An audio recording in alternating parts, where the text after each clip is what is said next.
Hello everyone and welcome to my channel, and today I will be reading a Kinich listener by me. So let's get into it. Today the evening air is much colder than you had expected. You stand in the middle of a quiet field, the breeze sweeping through the tall grass, rustling the leaves of the nearby trees. The stars are only just starting to peek through the darkening sky. But despite the beauty of the night, all you can think about is how the cold is seeping into your bones. You cross your arms over your chest, trying to hold in some warmth, but it does not help much. A shiver runs down your spine, and you curse yourself for not bringing a jacket. You glance over at Kinich, who's standing a few feet away, looking up at the sky with that usual calm smile on his face. The cold does not seem to be bothering him at all.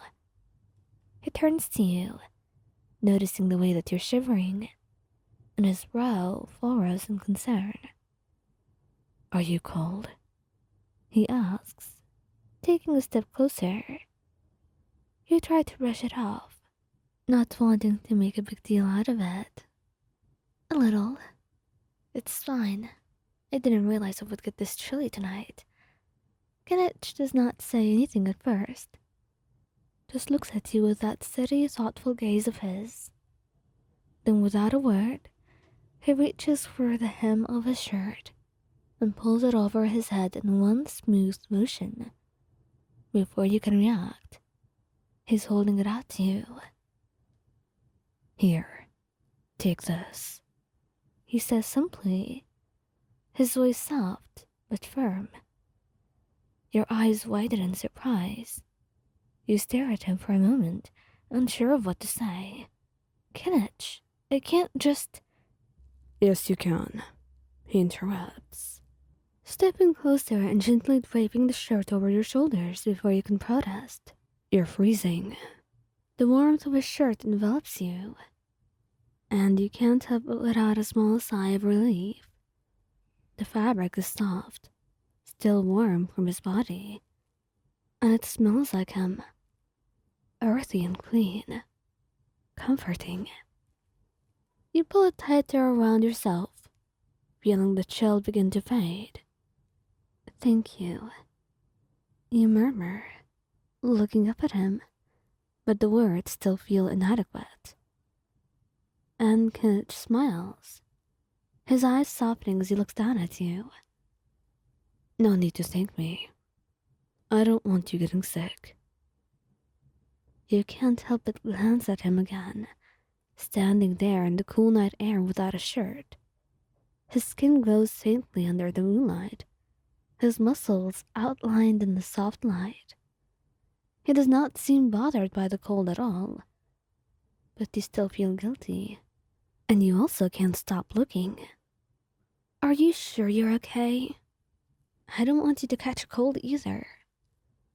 He chuckles softly, shaking his head. "I'll be fine. I run warm, remember?" You laugh a little at that, knowing he's telling the truth. Kinich has always seemed rather unbothered by the elements, whether it's the sweltering heat of the day or the chill of the night. But still, the sight of him standing there shirtless in the cold, as beautiful as it is, makes you want to protest. "Still, I feel bad. You're just standing there without a shirt while I'm hogging all the warmth." He shakes his head again, his smile growing. "You're not hogging anything. Besides, I'd rather you be warm than me," he says, stepping closer and wrapping an arm around your shoulders. The gesture catches you off guard, but you immediately relax into his side, feeling the heat radiate from his body. You can't help but focus on the fact that you're leaning on his naked chest, and it's a rather unique experience, one you cannot forget. "See, this way we're both warm." You can't help but smile at his words, feeling a rush of affection for him. You always know just what to do. You murmur, your voice soft, he glances down at you, his eyes full of warmth. I just know what you need, he replies, his voice just as quiet. The two of you stand there in comfortable silence for a moment, the night air cool around you, but no longer biting. And you can hear the faint rustling of the grass in the wind, the soft chirping of crickets, but it all fades into the background as you focus on the feeling of Kinich beside you. After a while, you look up at him, your heart swelling with gratitude. You're always taking care of me, even when I don't ask. He meets your gaze, his expression gentle. That's what I'm here for. To take care of you, whether you ask for it or not.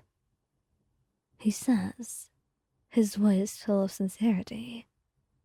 And you can't help but relish this moment of the two of you being there together.